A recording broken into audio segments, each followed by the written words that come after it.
It's the Morning Star Drive 117.8. You soaring up with sky, now's the time, don't delay. I'm sitting in my ride and it's time to fly. So let's realign, just listen and fill your mind. Hey guys, how is it going? And welcome to the Morning Star Drive on 117.8. It is Wednesday, May 1st, and so happy for you joining us. We are ready to start another day together with the Lord. So subscribe to us on YouTube, follow us on SoundCloud, and make sure to support us on Patreon. Today we have an exciting podcast for you. We have Health is Happiness, the Bible History Word Study, and of course commentaries, updates, and news on what is happening around the world in this history today. All right, everyone, how are you doing? And yes, it is Wednesday. I hope you guys are having a wonderful and awesome week. Don't forget that we have Q&A Thursday every single week, so get those questions ready. Send them to me whenever you can. And if you haven't yet, leave a like and comment to build our community. Just very happy for everyone joining us every weekday on the Morning Star Drive, so let's get up and support each other each and every day. The Sunday message title, Know How the Work Ends Eventually. Things will work out and you will receive according to your deeds. And the second title is Learn from Me. All right, guys, it is the middle of the week. It is the first day of May. I am having a wonderful, wonderful day. I hope you guys are going to get ready for service tonight. We are also in the beginning of the nuclear bomb 70-day special prayer topic condition. It's really a time to push forward. And those of you who didn't hear the word study yesterday, or was it Monday I brought it up, or was it yesterday I brought it up? I think I brought it up both days.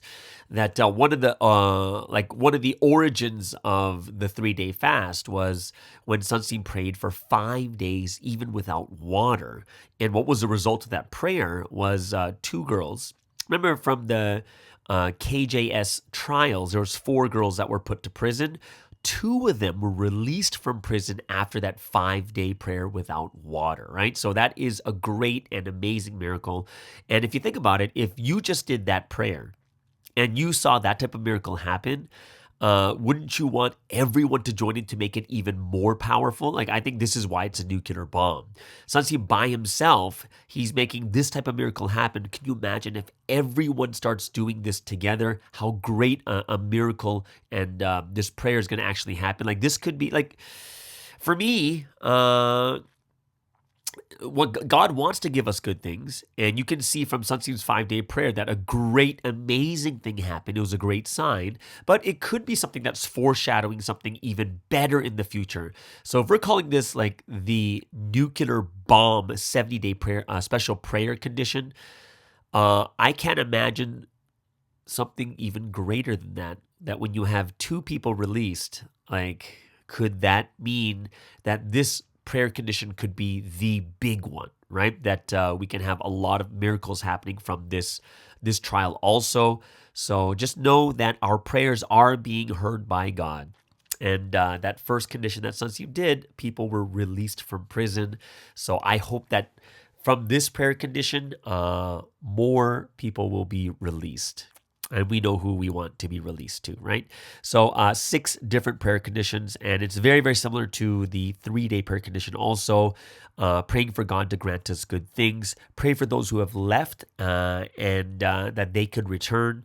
Pray to overturn the spiritual tables. Pray for the sick. Pray for those going through hardships, and pray for our own sins, all right? So I hope that you guys will really go push far into this. We are already on day 3 of the 70-day prayer condition. You know, I was yesterday I did talk about the question that was asked about evangelism, right? And we talked about evangelism and how we can do evangelism better, and the new direction, not new, but this is a direction Sunstein's always had about discernment, right? And it made me think about a specific topic inside evangelism, which is a lot of times we do spend a lot of time with newcomers, and one of the big purposes is, it's when you get close to each other, you trust each other. And this is one of the biggest things this is probably one of the biggest assets, or not biggest assets, biggest things that that's greater than money. It's greater than time itself, because this is something when people do have trust, they will be okay with bad things happening because they trust that person they're with. You know what I mean? Like sometimes when bad things happen, if you're with someone you absolutely trust, it's okay because you're like, oh, okay, well, it's this person, so things should be fine, right? And I was thinking about what it means to gain trust when it comes between us and newcomers also. And, this is probably one of the greatest formulas for anything in life, whether it's sales, whether it's business, whether it's, family, whatever it is. Like, it's not just evangelism. It's all about gaining trust. And when we talk about newcomers, we know that, they're not going to listen to us if they don't trust us. They're not going to, even when it comes to like the slander and the bad stuff said about Sunsteam, they're not going to be on our side if they don't trust us, obviously, right? So this trust is such an important thing. And I thought to myself that trust is not just like one thing. Like trust happens at many different levels, right? And I think that we do not have to be best friends with newcomers. We don't have to be that close with them either. And I think this could be one of the misunderstandings that we have when it comes to evangelism and getting close to newcomers. I don't think we need to be that type of close, because there is many different types of trust. Like, for instance, a best friend may not be the best person to lecture, but more of a confidant, not really a lecturer or someone who's like a spiritual advisor, right? A best friend, like I said, is maybe not the best person that you may want to get like pastoral advice from either. And I think that's something that even for me when I was growing up as a head leader, trying to gauge between the two is like, okay, I'm a pastor. I have the role of a pastor, but we all understand that if you get too close to someone, then you start crossing lines between a pastor and a friend, and that can sometimes lead to bigger problems. Like because you're too close, they may not listen to you like they would a regular pastor, right? So like I think there's a trust at the level of a pastor, right? There's a trust that we get when you are a teacher or a lecturer. There's a trust you have with a doctor or a lawyer, mechanic, whatever it is. And these types of trusts are very specific and they are very specialized. So my question to you is, what kind of trust do you think we need to get from newcomers? And I think it would really depend on your role. Like the roles we have with people, and it's kind of like the relationships we have. The one thing you probably don't want to do is to start crossing lines of trust between different roles, right? And that it makes me think about, this makes me think about also when it comes to being a single parent compared to, having two parents. So having the mother and the father both play different roles. Now, if the parents divorce and it's a single parent, one of the most difficult things is, I'm not saying it's impossible, but it's very, very difficult to play both roles of the disciplinary plus the one that is very loving and accepting, right? And this is why it becomes very difficult for a single parent to play both roles of the father and the mother, right? And I think it's kind of very similar when it comes to the roles between like a lecturer and a newcomer, a pastor and a newcomer, and like the manager and the newcomer. Like there's different lines of trust. And I think one of the hardest parts is we should know our roles really well. Should the pastor, the head leader, be a best friend? And I don't think so. Like you're crossing lines there. You could lose not the trust. You would lose the value, right? There should be the level of trust that a pastor should have, and that someone can come to them in matters of spiritual issues and problems, right? And I think we should be thinking in a different light when it comes to our roles and the trust we want to receive. So, I don't think we should, as people who are evangelists or people who are managers, people who are lecturers, people who are pastors, whatever it is, we shouldn't want to have every type of trust. And I think there is And I think this is kind of why there are a lot of difficulties with people who evangelize, right? Like the evangelist. And sometimes evangelists get super possessive, right? Like I've seen situations where someone or some evangelists try to hoard all their newcomers and make them people that listen only to them. They're like, it's kind of sad because they want to take all the responsibility for their newcomers. They'll say bad things about leaders, or they'll make their newcomers report to them. I've even seen some situations where sometimes the evangelist will even start borrowing money from the people they evangelized. And I would say it's really unfortunate when things get to this level, and it's something that we have to watch out for, right? And it's something that we don't want people to be absolutely traumatized, right? Like I was talking to, because I'm over here with the Bakers. I talked to Pastor Baker this morning. We went to go to Tim Hortons to get some Canadian coffee and donuts. And we're talking in the car, and it's like, and one thing that we were discussing, and he said that's so true, and I talked about this before on this podcast also, is, people can have bad experiences in any church, in any organization. Right? It could be, people can look at Tesla as an overall great company, but there's going to be bad experiences. Why? Sometimes there's bad managers. Sometimes there's bad workers. Sometimes people make mistakes and you have a very bad experience, and you can say with absolute truth that, yeah, I had a bad experience. People can say the exact same thing for Providence, can say the exact same thing for the Catholic Church, exact same thing for the Christian Church or Buddhism or whatever it is. People are going to have bad experiences. And it's really unfortunate when things get to this point where, sometimes bad things happen and it leaves a really sour taste in people's mouths because they had a very bad experience in Providence. Not because of Sunstream. Mainly it's because there are people inside of Providence that do make some mistakes, right? And, I think it has to do with, how possessive we get and what the type of trust we want to get from our newcomers, right? So, the question that I think we have to ask ourselves is, what type of trust do you want to build with your newcomer? And I think that when it comes to evangelism, I don't think we need that type or level of trust, like being a best friend. I don't think that's at almost, I don't think that's, if you're going to be any of those major roles like a manager or an evangelist or, a manager, evangelist, lecturer, evangelist, or what is it, lecturer, evangelist, manager, whatever it is. I don't know if the best friend level trust is the right level of trust. And that's the thing that we're trying to go for. Because sometimes people are thinking like, oh, like if I want to get to know my newcomers better, then, what if it leads to opposite sex issues? Well, I think it's you don't even need to say, because it's kind of awkward to tell someone like, hey man, I'm not here to date you.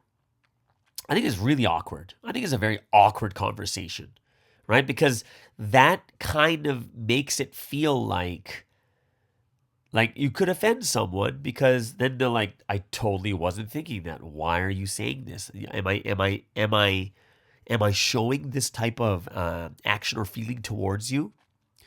But it could be very, very easy.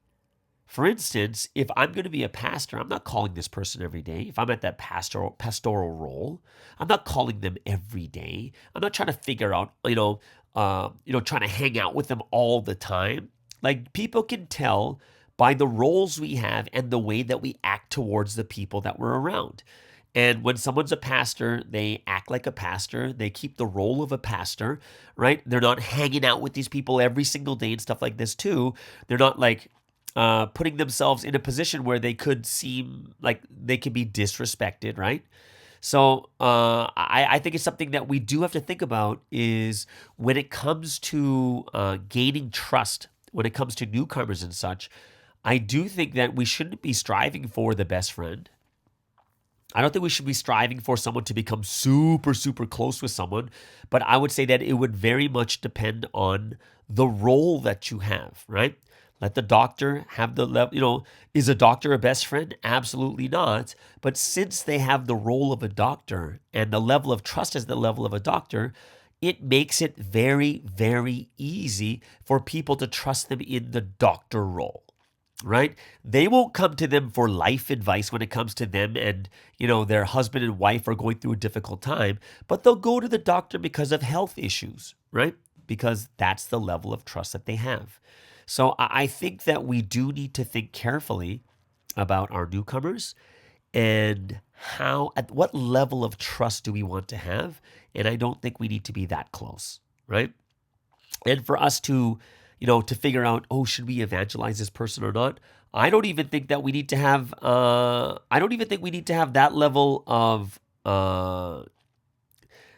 of trust either, or be that close either, right? So that is something that I think we should look at and understand at a much different and better level too, right? How close should you be to a newcomer?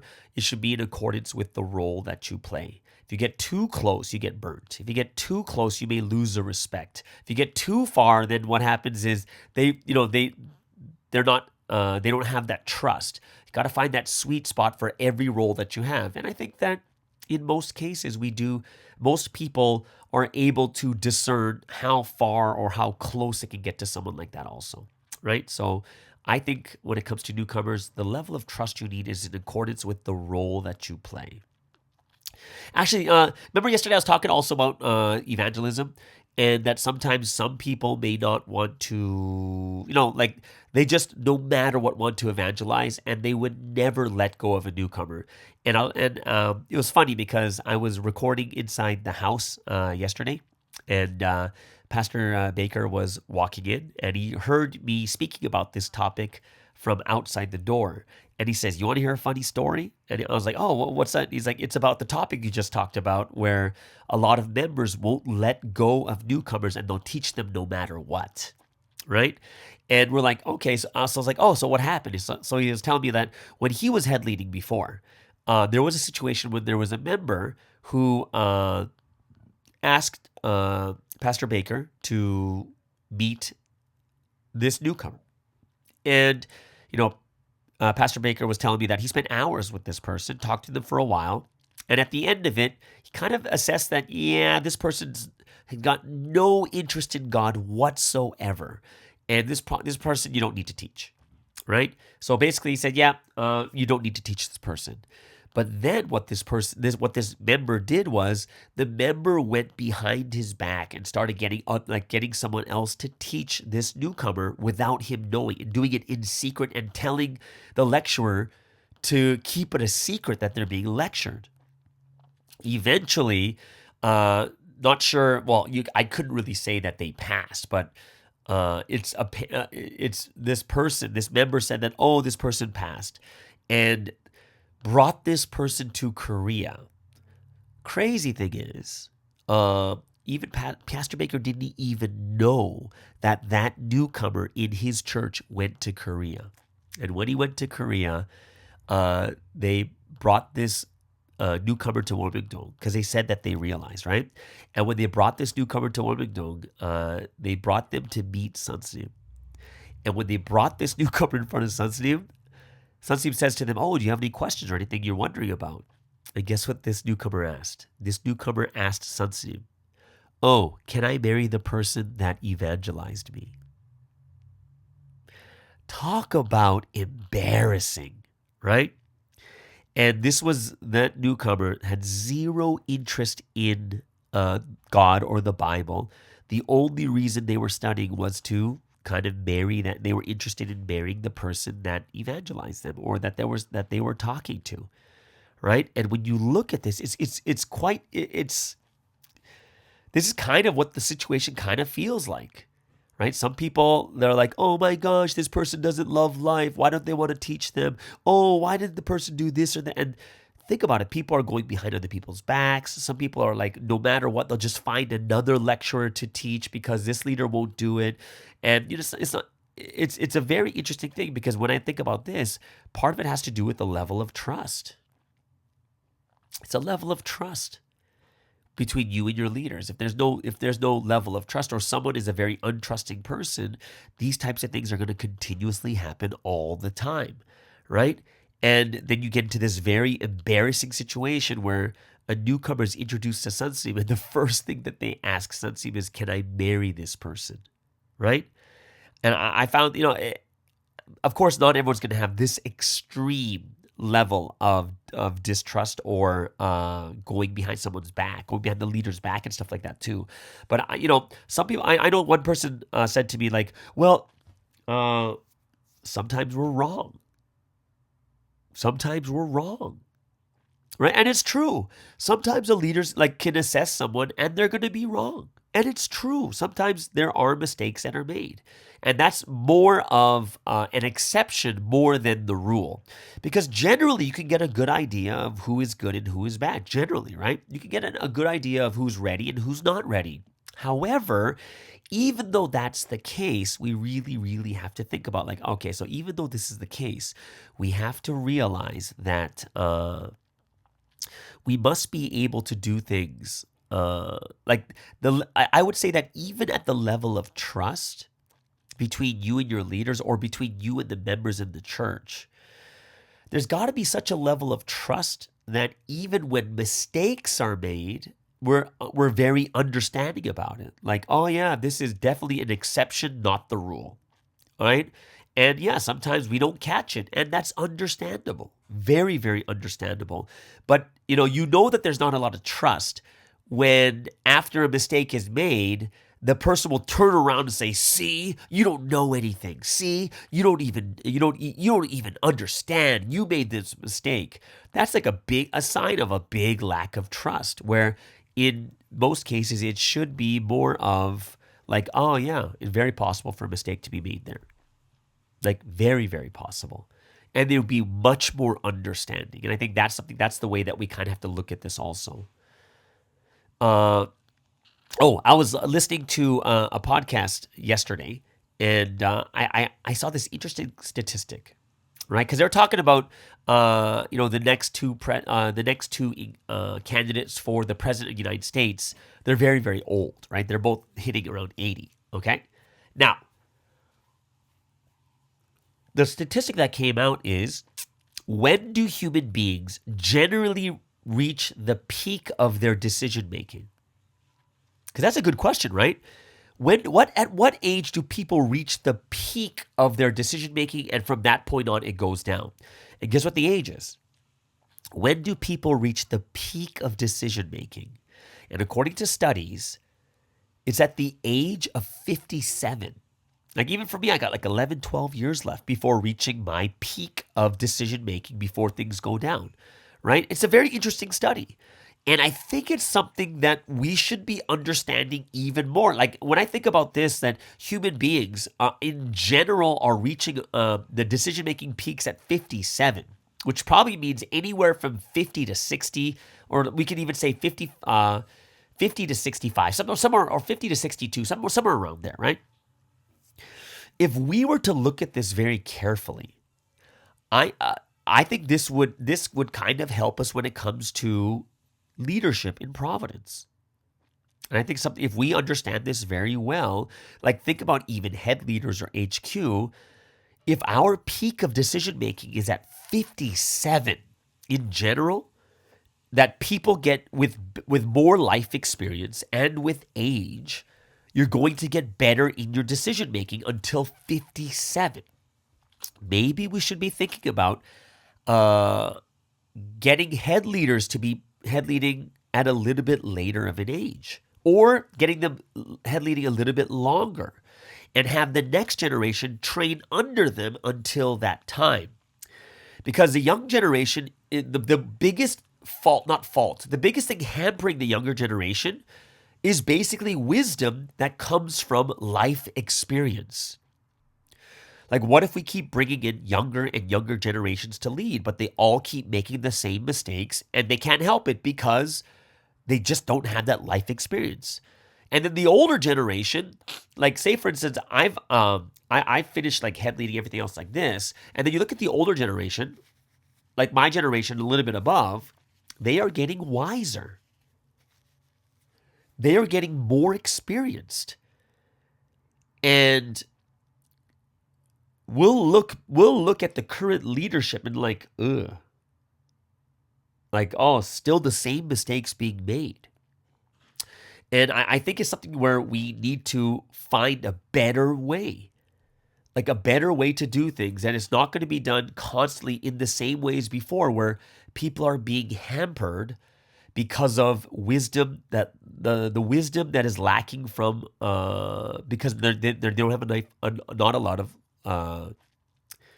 life experience. Like Gwangyang Church, like one of the biggest churches in Korea right now, I think is the second largest church. They just have a new head leader put in, and this person's in their 50s, like maybe early 50s, late 40s, and they're a blessed family, right? And there's going to be a difference when you have someone there leading other adults, leading other families, right? It makes a difference. Like if we were thinking constantly to ourselves like that, oh yeah, we just got to get young face stars and that's it. That's the only people that should be leading. I think that if that was the case, then why would Sunstein put an older blessed like family member as the head leader of these larger churches? You know what I mean? And I think it's something that we have to take into consideration, that there's going to be different things that we can do, different roles that we play. And I'm not saying that you shouldn't put a star there. I'm totally not saying that. But definitely there are different roles. There are different roles, right? And different things that we can do. And we can see that if the peak of decision making happens at 57 on average, I think we do need to reconsider about how we put in leadership. If the leadership is all too young, then everyone can only see to their level. You know what I mean? Looking at your HQ, looking at your IMD, looking at your head leaders, looking at your assistant leaders, looking at all these different, it does make a difference.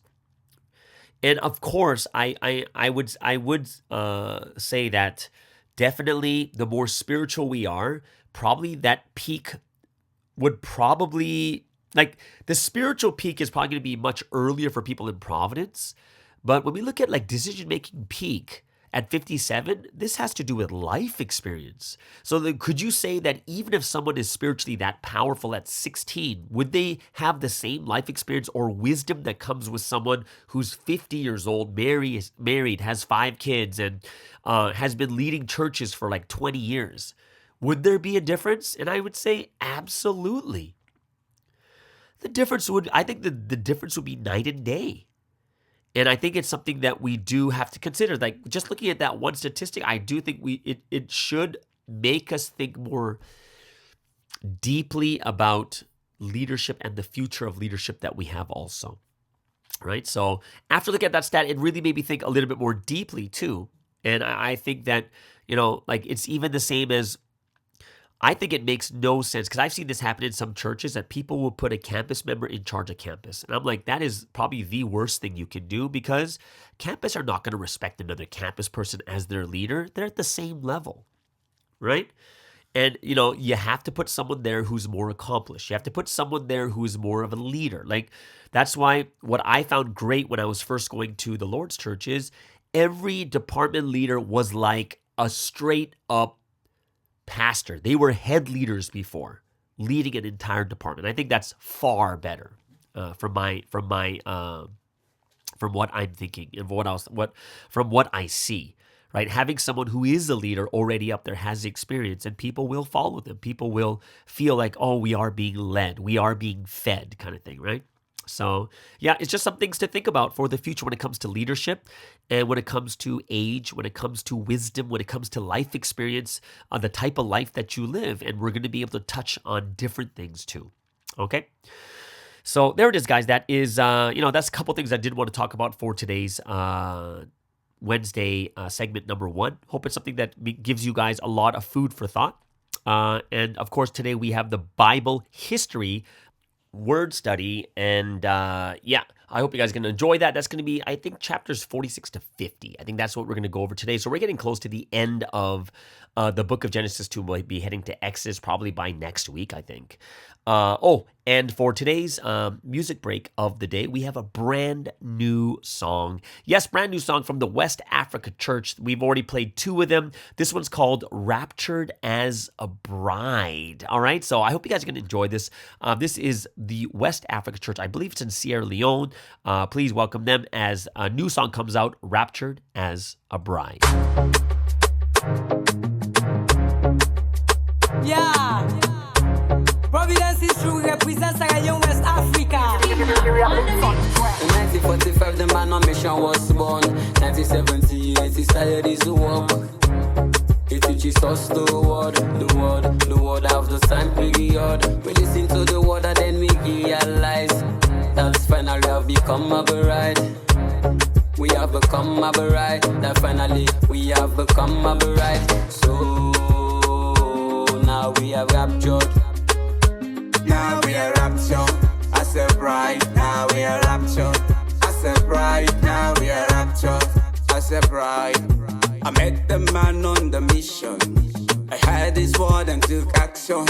My spirit is made as a bride. Now we are raptured. Hey. I met this man on the mission. I heard his word and took action. My spirit is made as a bride. Now we are raptured. I said bride. Now we are raptured. I said bride. Now we are raptured. I said bride. Now we are raptured.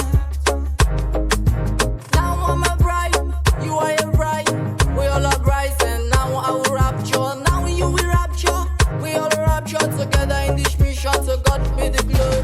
Here is the time of the bride, the time we need to smile, the time we need to come together and live a life. So God be the glory, cause now I live a holy. We have to tell a story, now we have a victory. Now we are raptured. I said bride. Now we are raptured. I said bride. Now we are raptured. I said bride. Now we are raptured. Now we are raptured. I said bride. Now we are raptured. I said bride. Now we are raptured. I said bride. Now we are Now raptured as a bride, put your life on the line. Take the word of the man on mission, put them in your mind. The word we've been waiting for, now is the time. Now is the time we're gonna say. Now we are raptured. I said bride. Now we are raptured. I met the man on the mission. I heard his word and took action. My spirit is made as a bride. Now we are raptured. Hey. I met this man on the mission. I heard his word and took action. My spirit is made as a bride. Now we are raptured. I said bride. Now we are raptured. I said bride. Now we are raptured. It's Kima on the mix. All right, so let's continue in with today's second segment, which is the Bible History Word Study. And we're doing this every single Wednesday. And it looks like we are ending the book of Genesis today. It only goes up to 50 chapters, so big congrats to everyone who's made it for the entire book of Genesis. We'll be heading into Exodus from next week. So let's continue on with chapter 46. Last week we talked about, we're continuing with the Joseph story. And we're at the very end right now when all the major parts of the story have been told. All the points, we talked about until the point where Joseph revealed himself to his brothers, and now his family is on the way to Egypt, right? So they told their father that Joseph is alive, and now he's on his way to Egypt, right? So this is where we get to when it comes to chapter 46. Jacob is on his way to meet Joseph. And of course, he probably still has a little bit of doubt that this is actually Joseph himself, right? The one thing we do need to remember is that Jacob is still the central figure at this time. Right? Still the central figure. He's old and weary, but God still speaks to him. And even though he cannot be as active as he was before, and the story now is more towards Joseph, but you kind of get to see everything come full circle now, right? So Jacob has done everything for his mission, and now he's going back to meet his son Joseph, whom he thought was dead. Now, I think this is a very interesting theme also, because one of the biggest themes you'll see all over the Bible is Jesus was the Son of God who was sacrificed. Isaac was supposed to be sacrificed by Abraham. And even in this case, same thing. The son is deemed to be dead. Like Jacob literally thought that his son was dead, right? And I think this is something that is kind of like one of the sons being sacrificed, meaning that he is dead to his family. Dead to, everyone thinks he's dead, but it's done for the betterment of all people. Like just like Jesus died for the betterment of everyone else. Isaac was supposed to be sacrificed to see whether Abraham was going to be someone who is that faithful with absolute faith, right? And it's probably better that Jacob didn't know that Joseph was alive. And then Joseph can do everything that he is supposed to do. I think Jacob could be more grieved that every time he hears that Joseph moved here, Joseph moved there, and he goes and tries to, get his son back. But then Potiphar would probably maybe kill him or put him into jail or punishment or something along that line, right?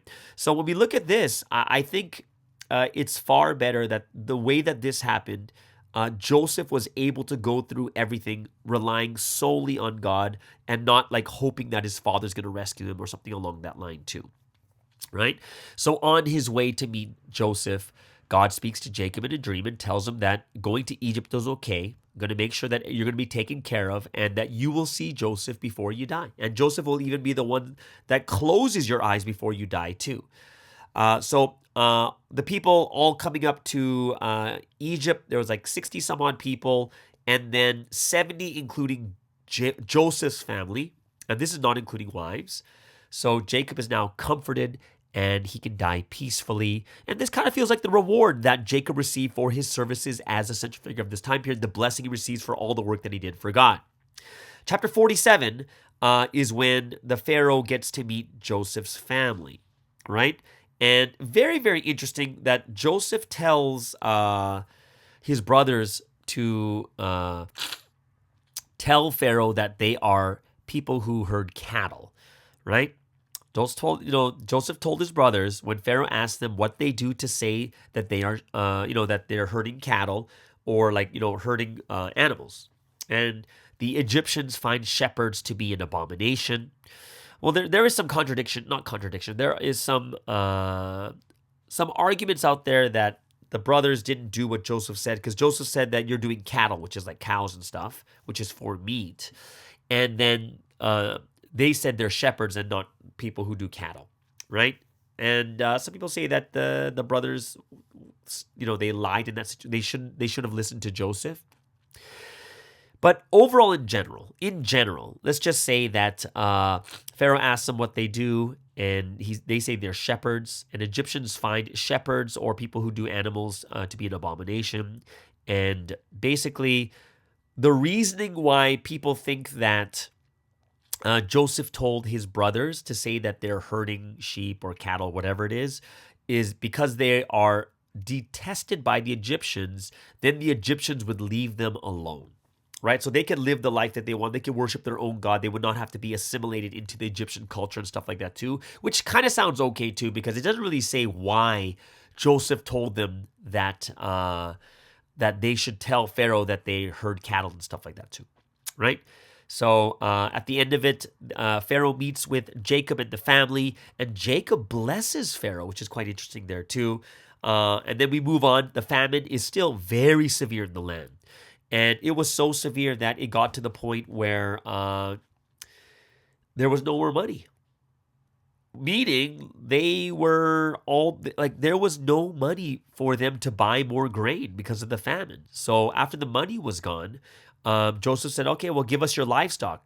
They gave all their livestock. So now they have zero livestock and they have zero money, but they're still eating, right? And they're happy because at least they're surviving. And then after the livestock is all gone, what happens next? It's all the land, right? So they said, okay, why don't you just, Joseph's like, okay, then just sell us your land. So they sell all their land so that they can get more food. And then they sell themselves into servanthood. So they eventually become servants. And what happens with these servants? They're in servitude, and obviously the entire country cannot come and serve Pharaoh. So what does it mean they're put into servitude? They gave them, Joseph gave them seed to grow their crops, and a fifth belongs to Pharaoh. So this is even harsher than a tithing, because a tithing is 10%. A fifth is 20%, which means that they're losing, it's a double tithe that they're giving to the Pharaoh at this time here. So this is how kind of everyone becomes kind of puts into servanthood. Jacob, Joseph's father, is about to die. And Jacob says to Joseph, promise to bury me with my fathers, not in Egypt, but back in Canaan. Right? And the promise was made, which moves to chapter 48, where Jacob then grows very ill, And then Joseph brings his two sons, Ephraim and Manasseh, and they're brought before Jacob. And Jacob said that these two, who were born in Egypt, would be considered his own children, right? So any children born after Ephraim and Manasseh would be considered Joseph's. But Jacob says, I'll take these two as my own sons. So they will be like Reuben and Simeon, and kind of at the same level as Joseph too. And so it's kind of like he gets another two male children, all right? Now, an interesting thing happens where Jacob begins to bless the two children, right? He's going to bless both Ephraim and Manasseh. And what he does, Manasseh is the firstborn, and Ephraim is the secondborn.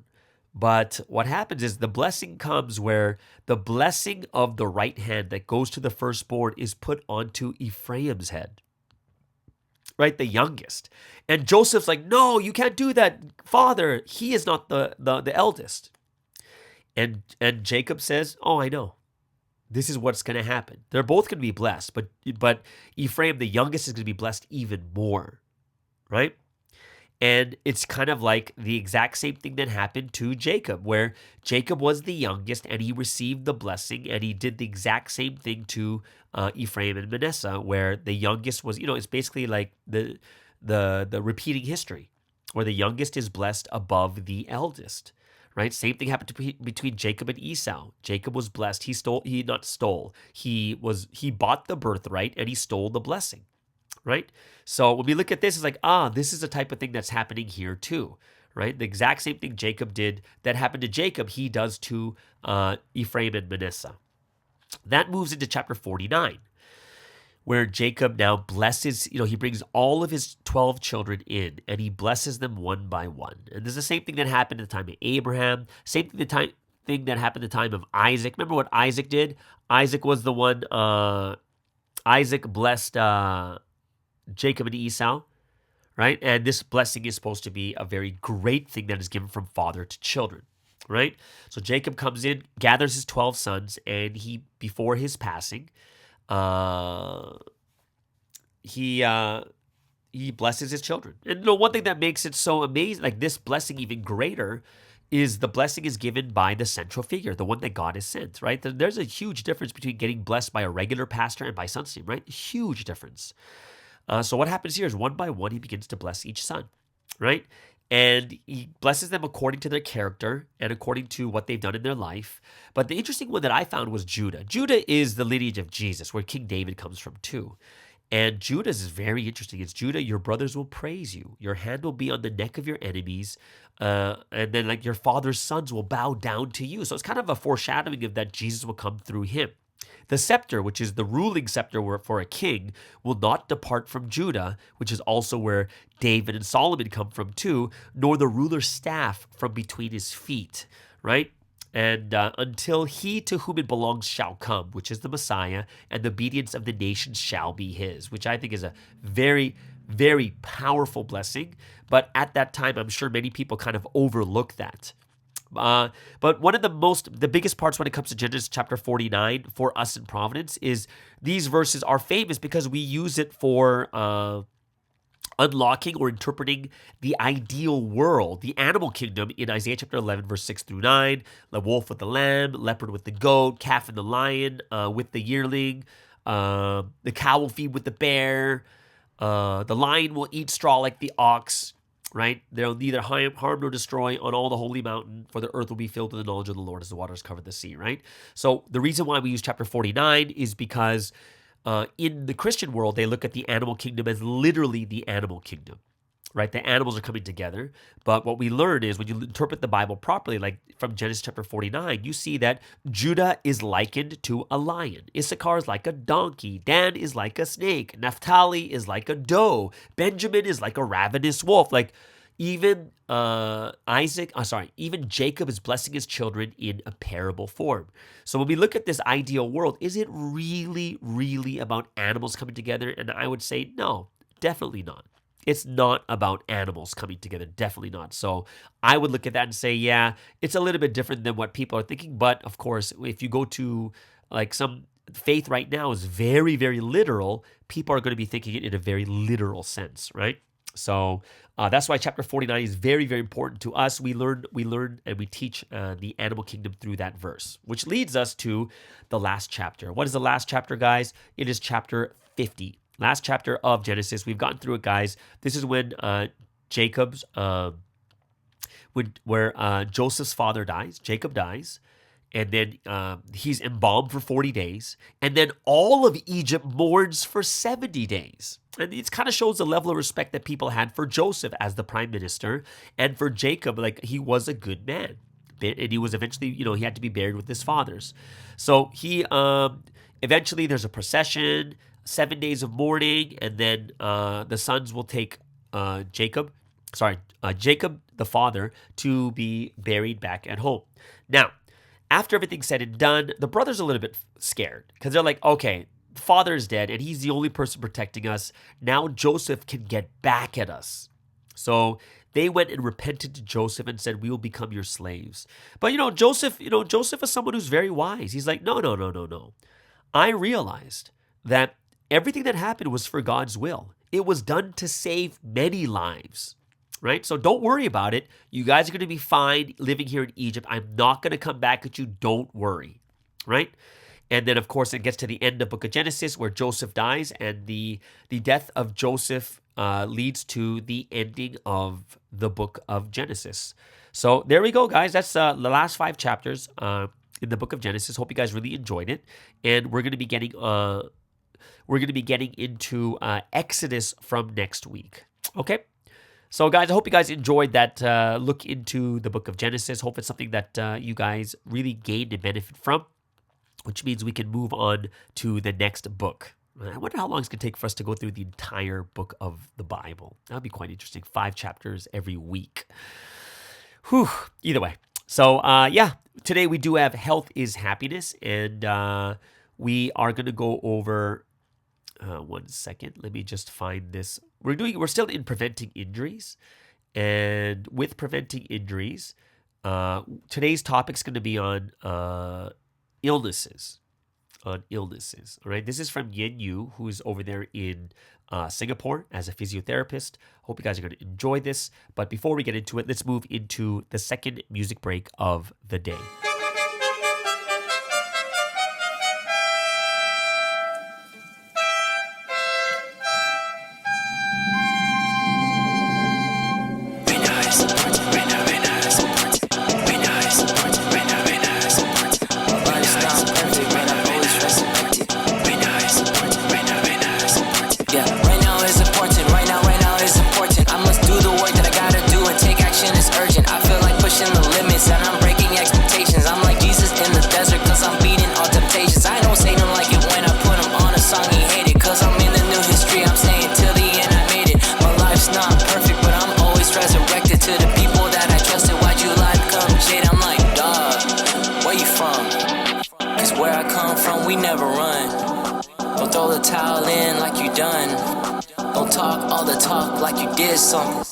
Breaking down the barricade, we coming through. They think they got us all surrounded, but we bulletproof. Boom! Never fall for deception, defeating God's nemesis, Satan. I'm like Tom Clancy, that they can catch me stealthy. It's so healthy, the opportunity doesn't come back just because you miss it. There's no glory without sacrificing. You better fit your position. My life's not perfect, but I'm always resurrected. Now determines the future more than any time. I gotta make it.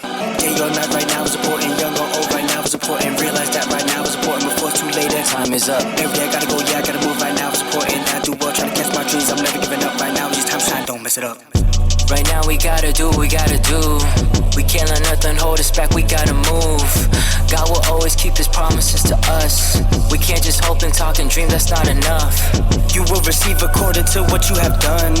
If we don't reach to heaven, that will not be fun. What you have done ain't what happens now. What you are doing now will make what happens in the future. Gotta stick to it. They can lie, they can cheat, and they can slander, but this history will not stop and keep going. We have to stay together. It's such a loss you fail to recognize the Messiah too late. It's either the path of life or death, so pick your fate. Right now is important. Right now is important. Right now is important. Right now is important. Right now is important. Right now is important. Right now is important. Right now is important. Yeah. Now's an important time. Now's an important time. Check your thoughts right now. Check your thoughts right now.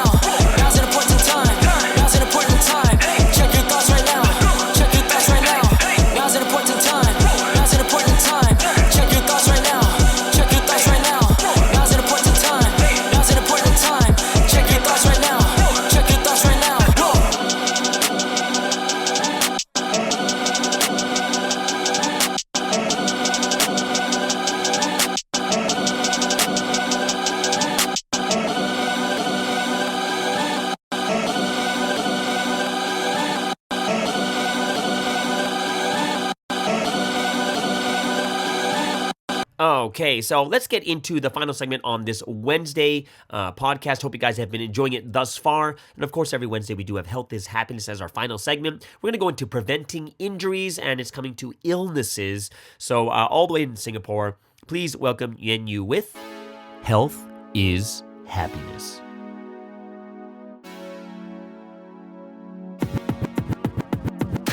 Hello everyone, my name is Yuan Yu and I'm from Singapore. I'm currently finishing up my studies in physiotherapy.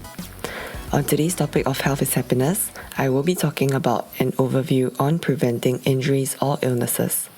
I'd like to give thanks to the Holy Trinity for this opportunity, as well as Julius and Pastor Sky for this platform. As a disclaimer, this is general health advice. In previous episodes, we covered about how to respond to injuries, such that in the event we do face an injury, we are better prepared to deal with them. Besides learning about how to respond to injuries, equally important is prevention. Because if we were to get injuries or fall ill, then that would mean a pause in our exercise training or other commitments, which hinders our improvement or even causes us to lose the fitness that we have already put in so much effort into previously. However, while being able to prevent injuries and minimizing the chances of things going wrong, there are still aspects that we cannot control and problems can still occur. But today, I'll share more about injury prevention, which can prevent a large proportion of injuries. Firstly, I'll share about injuries, then followed by illnesses. For injuries, I will share 3 key things that we can do to prevent them. Firstly, exercise regularly. Irregular or the absence of training puts one at risk of injuries as our bodies naturally lose muscle strength and joint mobility after a period of inactivity. On the flip side, being too active is a risk of overtraining and overstressing the body. Ideally, it's best to gradually increase how much you exercise, which means how many days a week you're exercising, the amount and intensity that you exercise each time. Secondly, warm up and cool down. Warm up, especially for any exercise that is of moderate to vigorous intensity, is very important. Warm-up prepares the body for the activity that you'll be doing by causing our body's cardiovascular system to pump more blood to the working muscles, soft tissues, and parts that are involved so that our muscles can become more elastic and ready for higher intensity activity. Cool down. Similarly, for cool down, when we finish the exercise, a good cool down routine ensures our body to recover from the training session and return to resting state. The cool-down period should include a period of low-intensity aerobic work, such as active recovery, which acts as active recovery, and this lets the body's cardiovascular system to circulate blood to the heart in different parts of the body and not let the blood pool in the muscles. This cool-down period also allows waste products that are formed during exercise, for instance lactic acid, to circulate back into the system to create new energy stores required for the next activity. This would reduce the amount of muscle ache, or also known as delayed onset of muscle soreness, DOMS. Reduce the amount of muscle ache that you have, allowing you to recover faster. In addition to the cool-down period of a low-intensity aerobic exercise, like for instance jogging, a slow jog, or doing a walk, flexibility or mobility exercises being added to the routine also do help. These exercises can come in the form of stretches at the end of the exercise session, should be done and are encouraged to be done to maintain our mobility. Having full range of our joints is important to prevent injury and improve our performance. Having adequate rest. Having adequate rest, especially on the days that you exercise, is important for our body to recover. Exercise causes stress on the body, after which only with sufficient rest does the body repair itself, and the muscles, bones, and soft tissues involved then get stronger through this process. insufficient rest results in accumulation of stress on the body, which means that despite exercising, you might not be able to improve and get stronger because the body doesn't have enough time to recover. Now I'll move on to illness. For illnesses, there are two major causes. Firstly, infectious, and secondly, non-infectious diseases. For infectious diseases, these are caused by disease-producing agents such as bacteria, virus, fungi, and parasites. These agents can enter the body through the air you breathe, through the food you consume, and through opening of the skin like cuts. Not all agents that enter the body result in illnesses because our bodies have an immune system that fights these foreign agents. However, people with weakened immune systems or immune systems that are fighting against more resistant agents, these immune systems might not be able to resist the effects of these foreign agents and therefore would cause an infectious disease. Some things that you can do to prevent infectious diseases involves practicing personal hygiene, developing a strong immune system, which I'll elaborate a bit more later on. As for non-infectious diseases, it is caused by a combination of factors like environment, lifestyle, and genetic factors. And some examples of non-infectious diseases includes cancer, diabetes, heart diseases, etc. Some things that we can do to prevent non-infectious diseases are having a well-balanced diet, adequate rest, regular exercise, as well as to reduce exposure of modifiable risk factors like smoking, whether is it first-hand or second-hand, and pollutants. I will now elaborate a bit more about some of the key things that we can do to reduce our chances of getting illnesses. 4 things in total. Firstly, personal hygiene.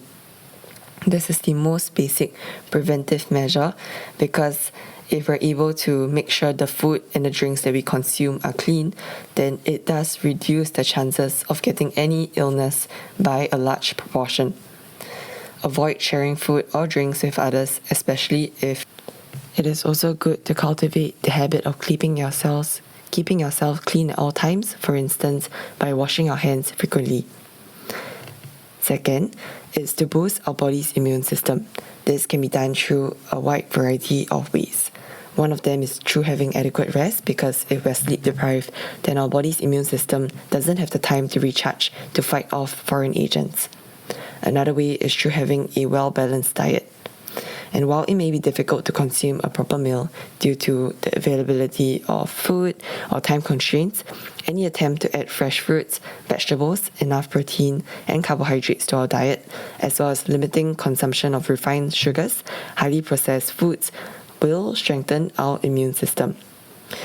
Another factor is to also drink sufficient water, because water helps our body to flush out toxins and waste products more effectively. Thirdly, it is to set aside time to relax and unwind. Periods of high stress due to deadlines or work can depress the immune system.